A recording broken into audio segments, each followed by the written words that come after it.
poderoso del Señor. Dios le bendiga, hermanos. Vamos en esta mañana a aprovechar esta oportunidad, esta bendición para hablar algo de la santa y bendita palabra del Señor, con la ayuda del Espíritu Santo de Dios. Te invito a buscar en el libro de los Hechos, capítulo 6, los primeros 7 versos de este capítulo 6 del libro de los Hechos de los Apóstoles. Aleluya. Dice así la santa y bendita palabra del Señor en el capítulo 6 del libro de los Hechos. Leemos en el nombre del Padre, del Hijo y del Espíritu Santo. Amén. En aquellos días, como creciera el número de los discípulos,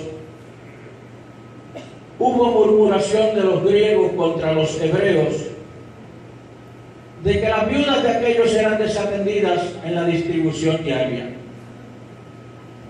Entonces los 12 convocaron a la multitud de los discípulos y dijeron: no es justo que nosotros dejemos la palabra de Dios para servir a las mesas. Buscad, pues, hermanos, de entre vosotros a 7 varones de buen testimonio, llenos del Espíritu Santo y de sabiduría, a quienes encarguemos de este trabajo. Y nosotros persistiremos en la oración y en el ministerio de la palabra.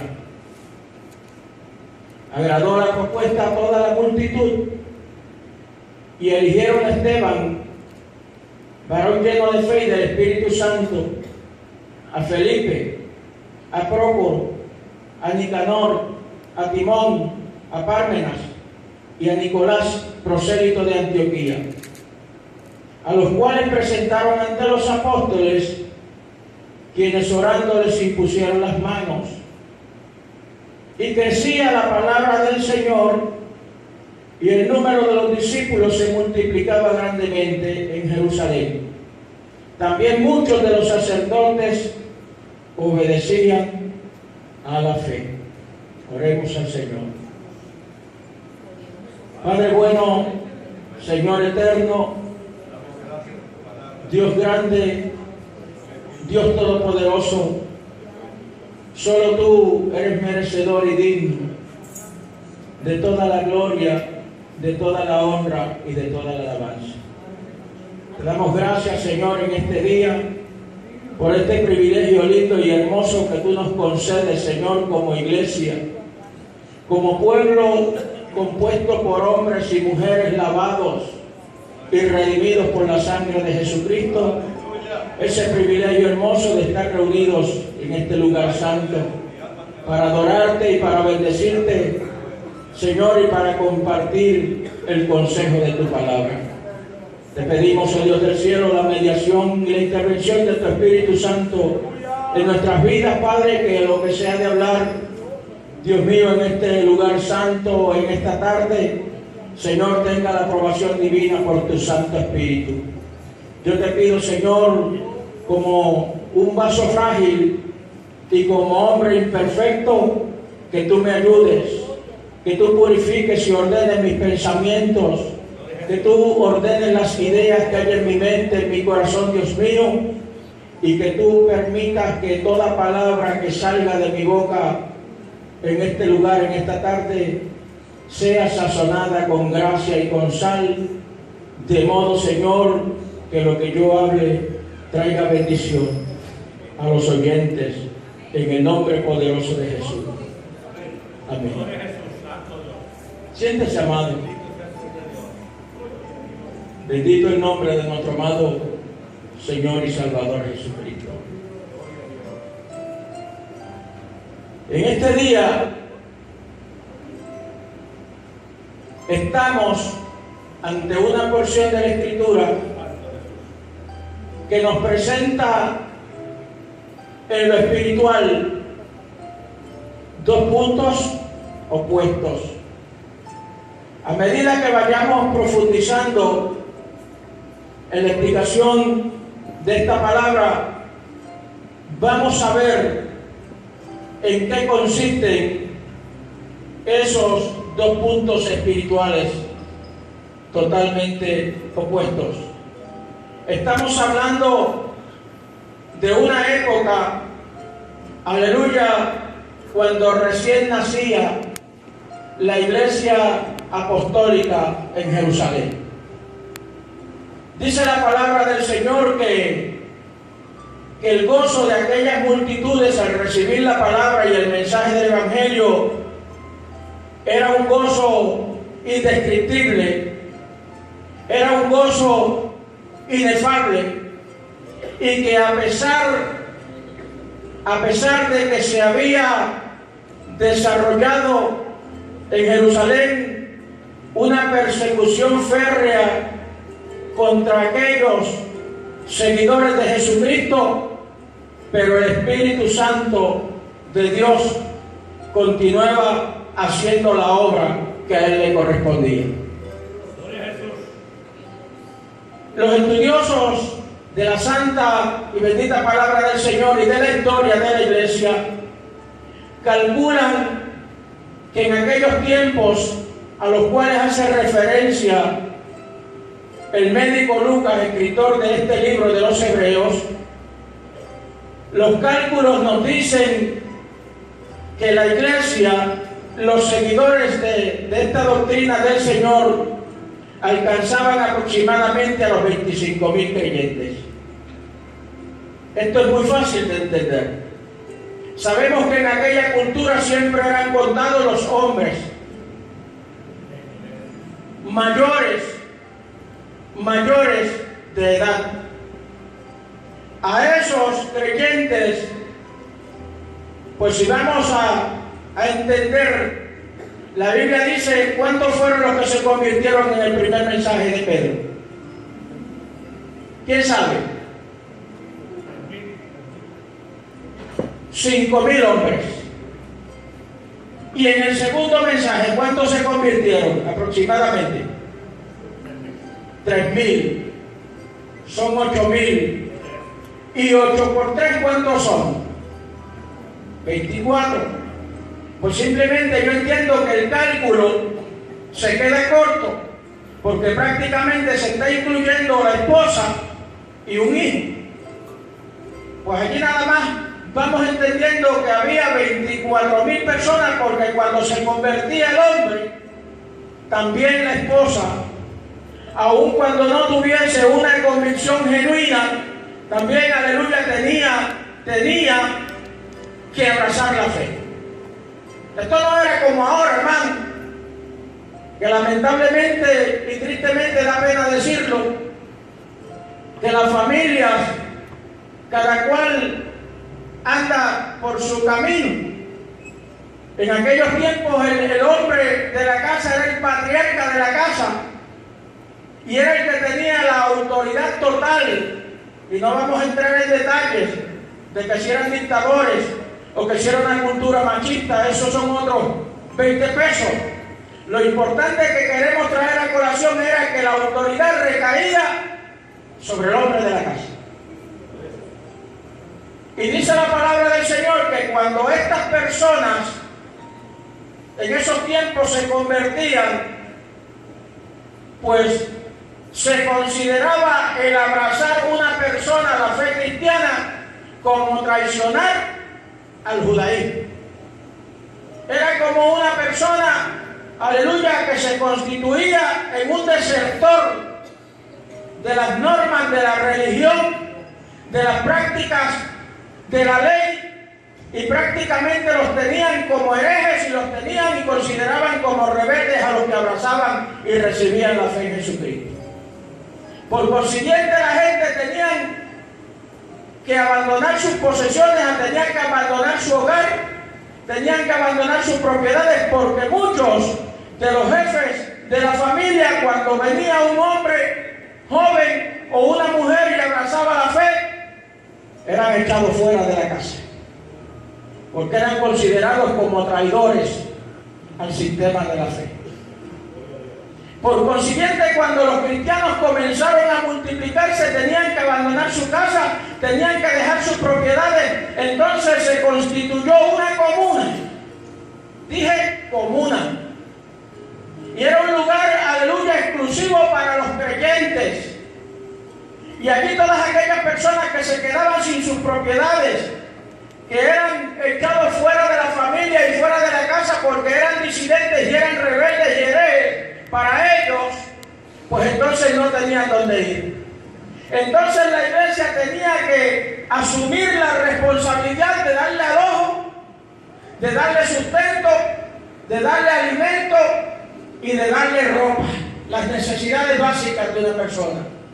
Y a eso es que se refiere aquí cuando comenzamos la lectura en el capítulo 6. Dice que en aquellos días, como crecía el número de los discípulos, vino la bendición del Señor. A pesar de la persecución férrea que muchos tenían que pagar, aleluya, el abrazar la fe con su vida, con su familia y con sus propiedades, pero dice la palabra del Señor que la gente, aleluya, estimaba en más valor la salvación y la fe que es en Cristo Jesús que lo material. Y se multiplicaban. Se multiplicaban. Pero a causa de esto, había un problema de etnia, de raza, dentro de aquella comunidad cristiana, los cuales eran los cristianos judíos y los otros, el otro bando numérico, los helenistas. Y los helenistas no eran que eran gentiles ni de otros países, eran creyentes judíos, pero que hablaban el griego. ¿Ven? Y había ciertas diferencias y ciertas discrepancias entre ellos. Y entonces, cuando se llevaba a cabo el servicio social, la ayuda social, dentro de aquella comuna, del grupo de creyentes, dice que hubo ciertas diferencias, hubo ciertos problemas dentro de aquella comunidad, dentro de aquella iglesia. Usted dirá tal vez, bueno, yo vine al Evangelio porque yo pensé que al venir a los pies del Señor, pues la vida mía iba a cambiar de negativa a positiva, que todo lo que le pidiera al Señor, el Señor me lo iba a dar, que todo lo que le pidiera al Señor en oración, Él me lo iba a conceder, que todo me iba a salir bien. Pues mire, hermano, yo le voy a decir a usted una cosa, en el temor del Señor y desde aquí, con todo el respeto que se merece esta asamblea. El evangelio que le vendieron a usted fue un evangelio trililí. El que le vendió ese evangelio a usted le robó el dinero. La palabra me dice a mí, y en palabras textuales de nuestro amado Señor y Salvador Jesucristo, que el venir, aleluya, a los pies de Jesucristo cuesta. Y que hay que pagar un precio y que hay que estar dispuesto, aleluya, a enfrentar unas responsabilidades y a cumplir con unos deberes. Y esto el Señor Jesucristo lo resumió de la siguiente manera, haciendo el cuento largo corto. El que quiera ir en pos de mí, niéguese a sí mismo. Póngame a mí primero. Póngame a mí primero. Póngame a mí en primer lugar en su vida. Tome su cruz. La cruz significa entrega, significa abnegación, significa sacrificio, significa pagar un precio. Y ese es el problema que hay hoy en día y que ha habido dentro de la iglesia durante todos estos 2000 años. Que queremos evangelio, pero no queremos cruz. Que queremos evangelio y queremos salvación, pero no queremos entrega. Que queremos evangelio, que queremos cielo, que queremos a Cristo, pero no queremos compromiso.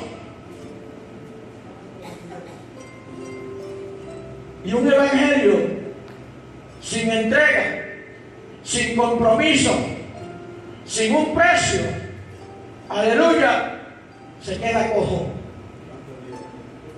Yo quiero decirle a usted que el Señor Jesucristo dijo en una ocasión que en el mundo tendréis aflicciones, pero tengan confianza, párense firmes, manténganse firmes, porque yo he vencido el mundo y a pesar de que vengan luchas, de que vengan pruebas, hay una victoria garantizada. Pues la iglesia de Jerusalén crecía. La iglesia de Jerusalén crecía y el Espíritu Santo, hermanos, se movía en una forma espectacular y maravillosa. Y el poder del Espíritu Santo iba convenciendo a la gente. Los discípulos iban predicando el Evangelio y la gente se convertía. Y la gente se rendía a los pies de los apóstoles. Y la gente, aleluya, se disponía, aleluya, a abrazar la fe que era en Cristo Jesús. Pero usted sabe qué. ¿Cuántos aquí están en bendición? Levánteme la mano. Si usted no está en bendición, no me levante la mano porque viene otra pregunta luego. Si usted está en bendición, usted tiene que apretarse y abrocharse bien el cinturón. ¿Sabe? Porque esta moneda tiene dos caras. Y si usted está en bendición y usted está en bonanza material y está en bonanza espiritual, yo quiero decirle a usted una cosa,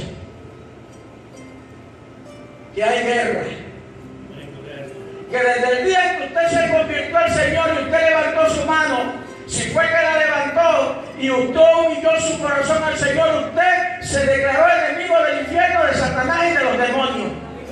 Y usted tiene que entender que la iglesia y que usted y que los siervos y las siervas del Señor, aleluya, tenemos tres enemigos en común.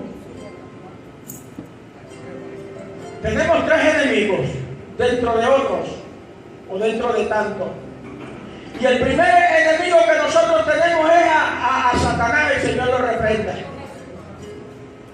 Tenemos al mundo, pero el más cerca que está de nuestro lado es la que duerme a nuestro lado. Y no es la mujer.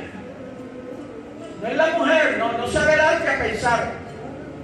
La que duerme a nuestro lado, que como decía un siervo de Dios que ya está en la presencia del Señor, cuando esa que duerme a nuestro lado se encrespa, hermano, y se revela contra el Espíritu, y se revela contra el Evangelio, y se revela contra Dios, es más mala que yo, usted sabe que un buche de gas. Yo siempre he oído que los hermanos de 30 o 40 años, yo me acuerdo que yo era un bebé todavía, que yo visitaba de vez en cuando en la iglesia, había una hermana que la cantaba y decía que el espíritu busca para arriba y la carne nos jala para abajo. O sea, que usted como parte de la iglesia, usted tiene que estar preparado, aleluya, y tiene que estar todo el tiempo con el cinturón bien abrochado. Y usted tiene que tener las armas, aleluya, y las vestiduras espirituales bien ceñidas y bien puestas. Porque tenemos un enemigo que se denomina Satanás, y ese enemigo, cuando ve que la iglesia, aleluya, despunta en bendición del enemigo, enfila sus armas contra la iglesia, contra los creyentes. Y si enfilara las armas, aleluya, reales, que podemos ver y que podemos sentir como que vienen de parte del enemigo, nosotros podríamos estar mejor apercibidos. Pero muchas veces, como iglesia y como creyentes, como que perdemos la noción de la realidad y perdemos la noción del tiempo. Aleluya. Y una palabra que usaban nuestros viejos antes, como que nos quedamos embelesados. Y creemos que la bendición que tenemos en el momento, esa bendición no va a haber nadie que nos la quiera robar y que nos la pueda robar. Y la iglesia en Jerusalén, una iglesia donde se movía el Espíritu Santo, en una forma especial, donde había un gozo inefable, donde había una experiencia real de salvación, de iglesia, del pueblo de Dios. Desde muy temprano, el diablo se metió en la iglesia. ¿Usted sabía eso, hermano? ¿Usted se cree que esa puerta está blindada contra los demonios y contra las malicias y contra el mismo infierno? No, señor. El diablo entra por ahí para acá sin tocar y sin alar la manigueta. Nosotros tenemos, la iglesia tiene que tener los ojos bien abiertos. El creyente tiene que tener ojos bien abiertos, especialmente para su vida. Aunque el mundo se esté cayendo a su alrededor, usted tiene que tener principal cuidado sobre su vida. Y si nos vamos al libro de los Hechos, capítulo 5,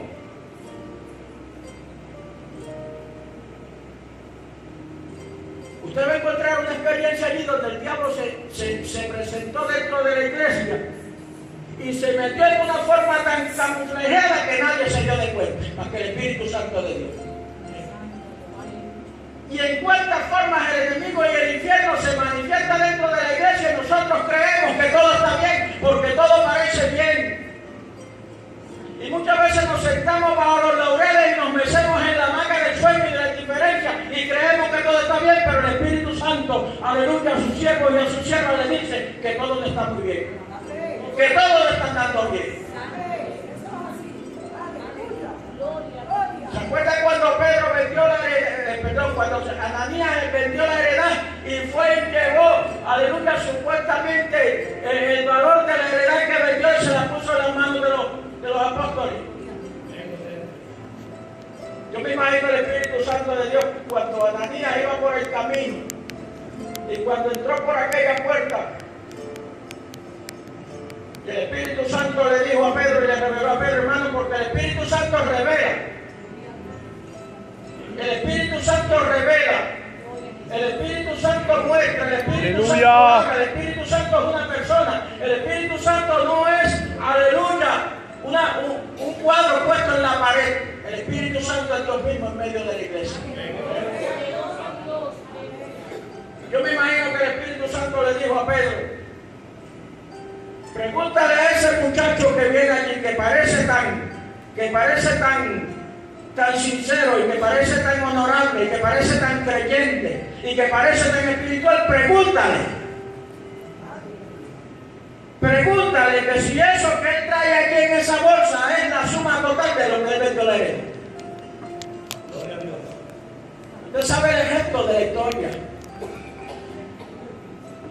El Espíritu Santo detectó que el que iba entrando por aquella puerta no era Ananías, sino que era el diablo que iba dirigiendo a Ananías. Tengan cuidado, hermano. Iglesia, hay que tener cuidado. Dentro del pueblo de Dios se ha metido y se sigue metiendo la cizaña del infierno, y por eso es que muchas veces el Espíritu Santo de Dios no se está moviendo, porque, aleluya, las influencias del infierno y de Satanás están tomando control y dominio de la gente. Y hay ciertas manifestaciones, hermano. Y hay ciertas manifestaciones que si el Espíritu Santo de Dios no revela que no vienen de Dios, nos las tragamos como que vienen de parte del Señor. ¿Usted cree que el enemigo y el infierno está contento y está satisfecho cuando ve que hay un hombre, que hay una mujer, que hay una familia que son fieles a Dios y que buscan a Dios? ¿Usted cree que el enemigo va a buscar los satélites de afuera del punto de droga o de la baja de la esquina, aleluya, para traerlos a hacer daño dentro de la iglesia? Cuídese, cuídese y cuidémonos. ¿Sabe usted a quién va a buscar el enemigo para tratar de destruir y tirar el carácter de la iglesia por el piso? La misma iglesia, lo que se llama iglesia. Mire lo que pasó aquí. En aquellos días, como crecía el número de los discípulos, bendición, avivamiento, una iglesia constituida que muchos tenemos, pero se metió una influencia infernal para dañar, para malear, para envenenar, para enfermar la iglesia. ¿Y usted sabe cómo se llamaba ese espíritu demoníaco? Dice que hubo murmuración. ¿Qué es murmuración? Murmuración es hablar donde no se debe de hablar, con quien no se debe de hablar y lo que no se debe de hablar. Y sacar de proporción las cosas. Yo creo que se puede hablar, hermano, y que tenemos derecho de hablar. Y que tenemos derecho a que cuando nosotros queremos hablar se nos escuche. Y y que los problemas, aleluya, se traten en el foro correspondiente. Pero los problemas de la iglesia no se pueden llevar más allá del foro necesario y correspondiente. Nadie de fuera tiene que enterarse. Ninguna visita tiene que enterarse de los problemas de la iglesia. En la iglesia hacen falta unos elementos, dije elementos, no complementos. La iglesia tiene que crecer, la iglesia tenemos que madurar. ¿Ah? Dice que hubo murmuración de los griegos, los helenistas. ¿Contra quiénes? Contra sus propios hermanos. No fue contra el gobierno, no fue contra Herodes, no fue contra Caifás, ni contra ninguno de aquellos bandidos que estaban afuera, contra los hermanos. Contra los hermanos. Y miren qué radicaba y cuál era la raíz del problema.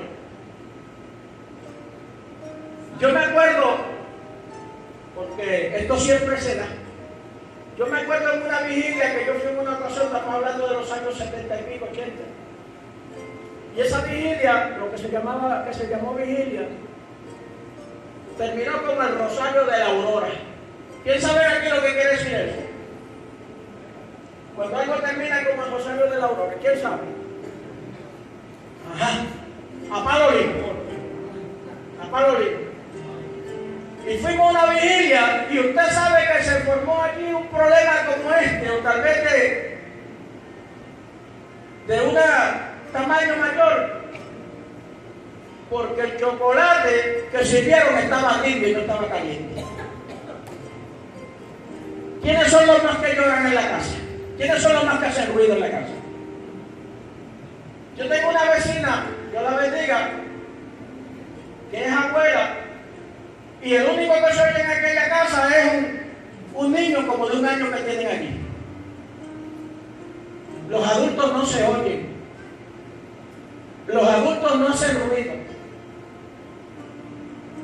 ¿Ah? O si hacen ruido, lo hacen en la proporción necesaria, a no ser que...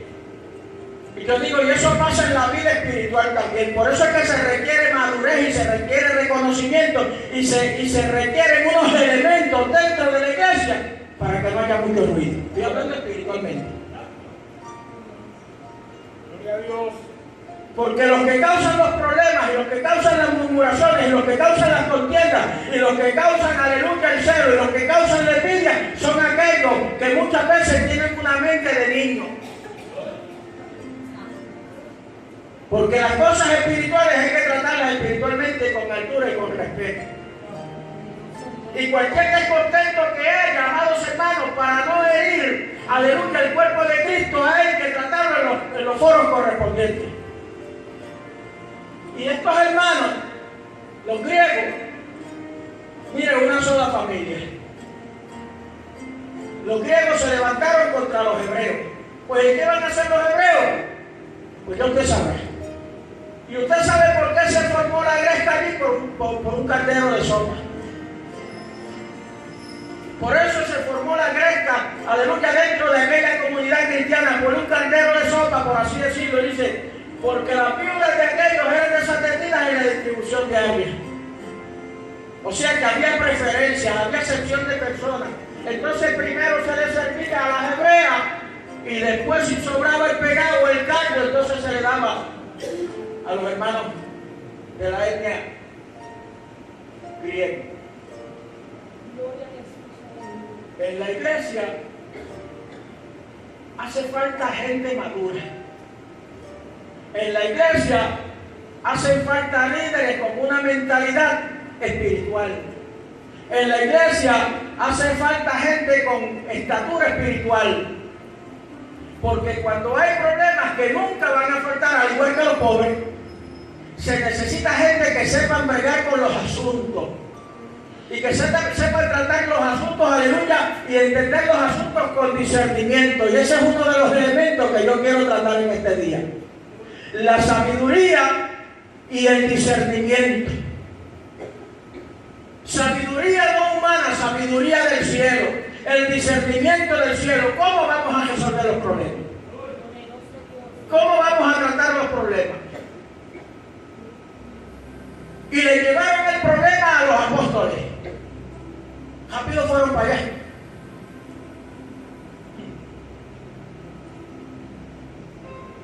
A veces en la iglesia, hermano, todo el mundo quiere ser pastor. O todo el mundo quiere dirigir al pastor. Pero nadie está dispuesto a ponerse no los zapatos, sino los calcetines del pastor. Y le quieren decir al pastor lo que él tiene que hacer y cómo tiene que hacerlo. O queremos.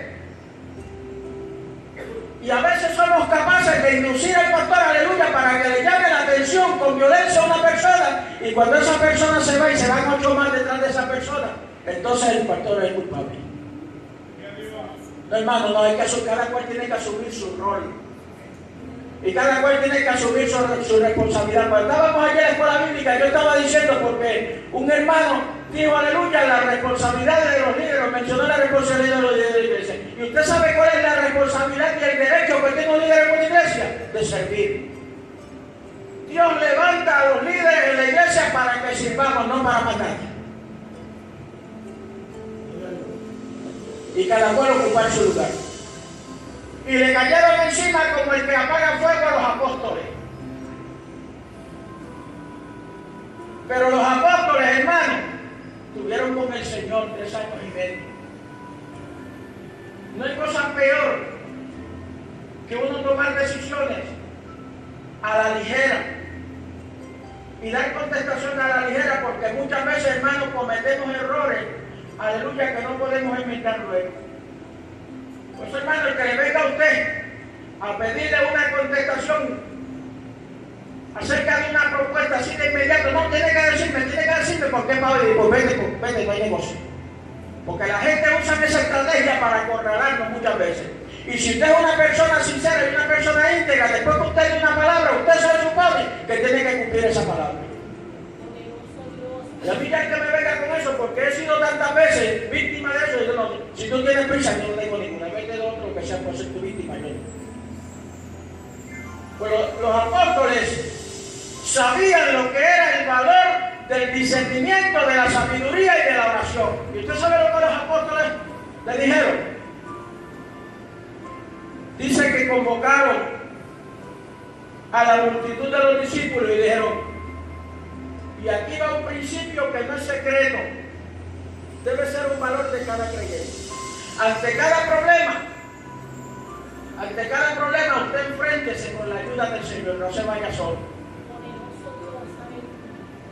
Y convocaron a la multitud de los discípulos y le dijeron, nosotros somos apóstoles, nosotros no somos waiters, nosotros no somos cocineros, nosotros no somos mecánicos, nosotros Dios no nos ha llamado para ninguna otra cosa, sino para ejercer un ministerio. Lo más importante en la iglesia, hermano.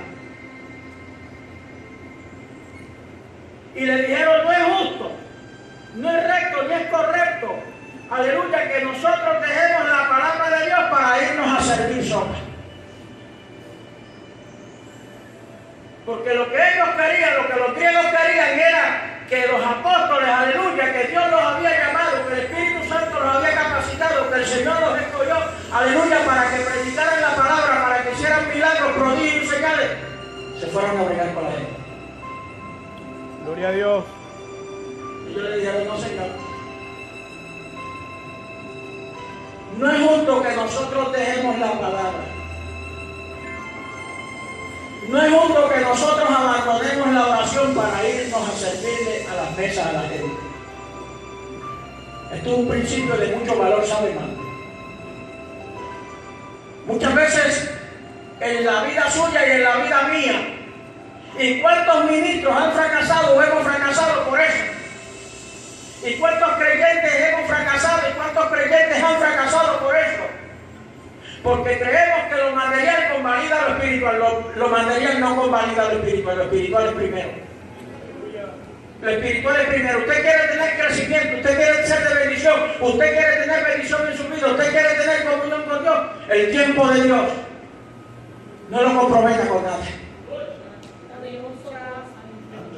tiempo de Dios no lo comprometa con nadie.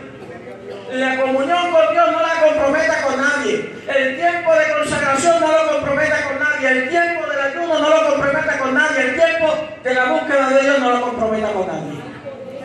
Esto no lo convalida nada, hermano. La iglesia que quiera mantenerse en pie, el hombre, la mujer de Dios, el creyente que quiera mantenerse en pie, tiene que tener una vida diáfana, una vida cristalina, una vida de entrega, una vida de búsqueda.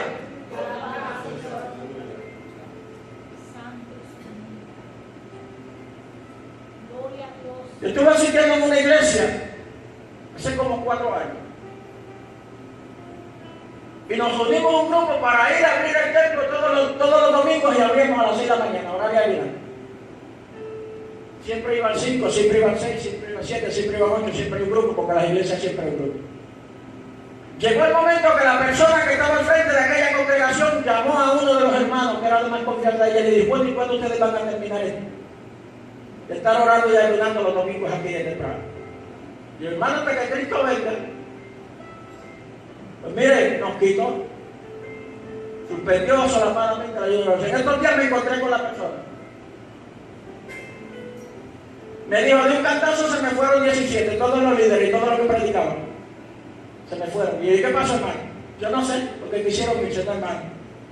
Como el gojión en su bagaje y como la golondrina en su vuelo, si nunca la maldición vendrá sin causa. La palabra del Señor nos enseña y nos dice a nosotros que hay tiempo para todo. Hay tiempo para todo. Y la consagración de nosotros con el Señor, hermano, eso no se compromete con nadie. Si usted deja que el fuego se apague en su vida, hermano, va a tener tremendo problema. ¿Cuántas personas han descuidado ese don, han dejado que ese fuego se apague? Por eso era que Timoteo, el apóstol Pablo a Timoteo le escribió, le dijo: te aconsejo que avives el fuego que está en ti, que avives el don de Dios que está en ti, ese don que te fue dado, aleluya, por la imposición de mis manos, de las manos del presbítero. No juegue con su salvación. No deje que nadie juegue con su salvación, hermano. El autor del libro de Cantares, mire, hay tres lugares en la Biblia que hay 3 escritores sagrados que describen la misma condición en forma diferente. El autor de Cantares dice: la higuera, hablando del tiempo cuando llega la primavera, que se oye la voz de la tórtola. En Cantares 2:13 al 15 dice: la higuera ha echado sus higos, las vides están en cierne, o sea, están floreciendo, están cuajando, como dice. Y como la higuera ha echado sus higos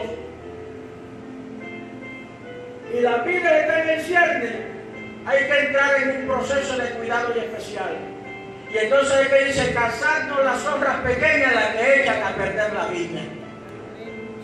El profeta Isaías, hablando de la misma manera, en un tono diferente y más brusco, dice: ha llegado la hora del alumbramiento y la que está de parto no tiene fuerza para parir. La trompeta está por sonar. Las señales en estos últimos 2 años, las señales que preceden, que están establecidas por el Señor en su santa y bendita palabra, que preceden y que anuncian el rapto y el arrebatamiento de la iglesia, todas están cumplidas ante nuestros ojos. ¿Y cómo está el ánimo de la iglesia?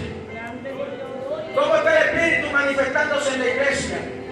¿Cómo está el espíritu de búsqueda? ¿Cómo está el espíritu de consagración dentro de la iglesia? La hora del alumbramiento y la que está para parir no tiene fuerza para jugar. Yo le voy a decir una cosa: el tiempo de consagración no juegue con eso. El tiempo de la oración en la iglesia y en su casa no juegue con eso. Si usted viene a un punto de oración, póngase a orar, no se ponga. No es tiempo de traquetear en el culto de la oración, no es tiempo de hablar, no es tiempo de hacer comentarios, no interrumpa. No interrumpa.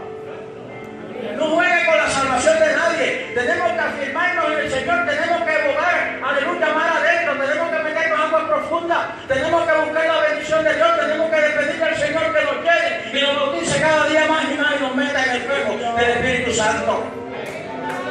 Es tiempo Es tiempo de cazar las zorras pequeñas. No se enoja porque le diga la verdad. Ignórese porque no se le hable la verdad. Hoy en día se ha metido una filosofía dentro de la iglesia, aleluya, que no se puede mencionar la palabra pecado. No puede mencionar al diablo. No se puede mencionar la palabra santidad ni consagración.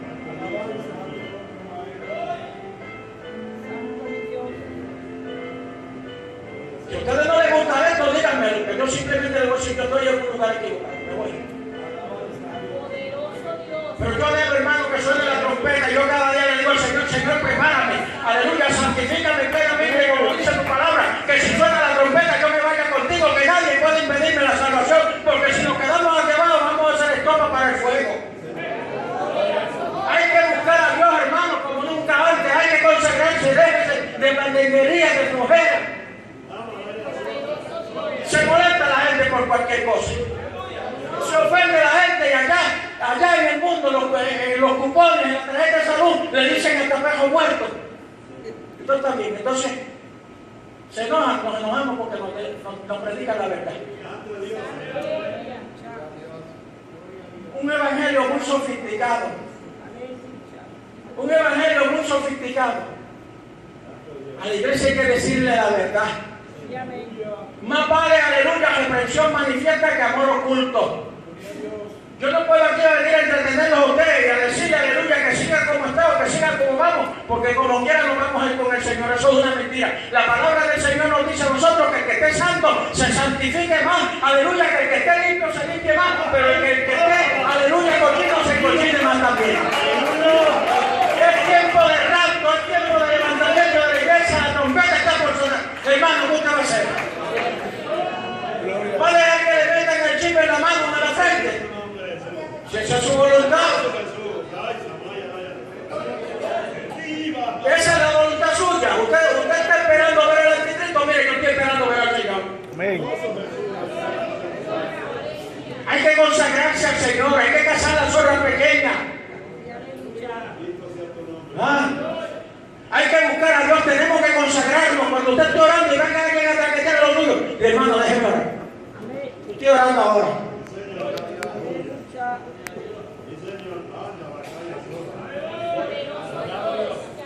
Mire, yo en casa cuando yo me meto al cuarto, nadie va a tocarme la puerta. Y se lo he dicho a mi esposa, cuando ella esté orando, cuando yo me meta allá en el templo, un refugio que tengo allá, no estoy. Y no estoy porque no estoy en la casa.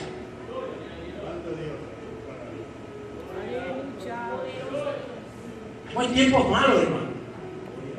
Estamos en tiempos difíciles. La iglesia tiene que santificarse, tiene que depurarse, tiene que limpiarse, tiene que buscar a Dios como nunca antes, porque el Señor dijo, aleluya, el Señor dijo, la noche está avanzada, se acerca el día, desechemos las obras de las tinieblas y vestámonos de las armas de la luz.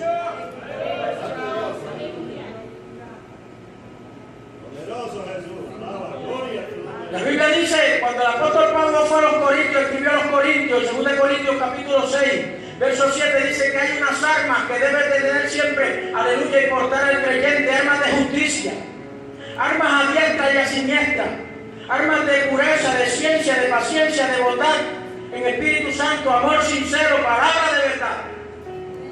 ¿A cuántos aquí le gusta que le hable la verdad? El que no le gusta que le hable la verdad tiene problemas.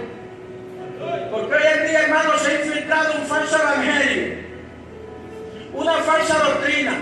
Y el otro día, aleluya, yo vi un anuncio donde estaban vendiendo un certificado de salvación válido por un año. Tenía que mandar una cierta cantidad de dinero. Certificado de salvación, no de santidad, de salvación. Usted es salvo por un año. Por tanto, en el año se vence. Y tenía que renovar eso. El diablo se las ha inventado, hermano. Siéntase feliz, siéntase bienaventurado, siéntase bienaventurada, siéntase dichoso, siéntase dichosa. Aleluya, que todavía haya hombres, que haya mujeres, aleluya, que prediquemos la palabra y que le digamos a la gente que hay que santificarse, que hay que purificarse, que hay que limpiarse, que hay que apartarse del mundo, que tenemos que buscar a Dios como nunca antes. Y con todo eso estamos en la balanza, estamos en la cuerda floja, ¿sabe, hermano? Porque el diablo nos tira con todo, ¿sabe? El diablo nos tira con todo. Gloria a Dios, Y los aleluya. apóstoles le dijeron a aquella multitud, no Señor, no Señor, yo no voy a abandonar, nosotros no vamos a abandonar la oración, no vamos a abandonar la palabra por nada, ya Jesús lo hace ustedes. Jesús lo hace ustedes. Busquen, hermano, entre ustedes 7 varones de buen testimonio, llenos del Espíritu Santo. Miren, llenos del Espíritu Santo. A veces se subestiman los ministerios. Hasta para limpiar el piso de la iglesia se supone que una persona debe estar bautizada por el Espíritu Santo. Hasta para recoger los papeles del baño se supone que el hermano o el hermano que limpia los baños esté lleno del Espíritu Santo. ¿Sabe usted por qué yo le digo eso? Una ocasión en la iglesia donde nosotros estábamos, había una hermanita que iba a limpiar los baños. Y ese es un ministerio de hoja y que hay que tener gran estima. Pero llegó un día para allá y había un hermano que había mojado el piso y había tirado los papeles en el piso. Y dice, yo tengo que decir esto. Parece que la hermana estaba bien enojada en aquel día, no tenía mucha paciencia. Y digo, ¿a qué le tiene eso? Lo que es un trozo del cuerpo. Mira todos los papeles, le tiran en el piso y mira todas las porquerías que hacen en el piso. Mira, hermano, para trabajar en la viña del Señor hay que tener paciencia, hay que tener calma y hay que tener amor. Si no hay paciencia,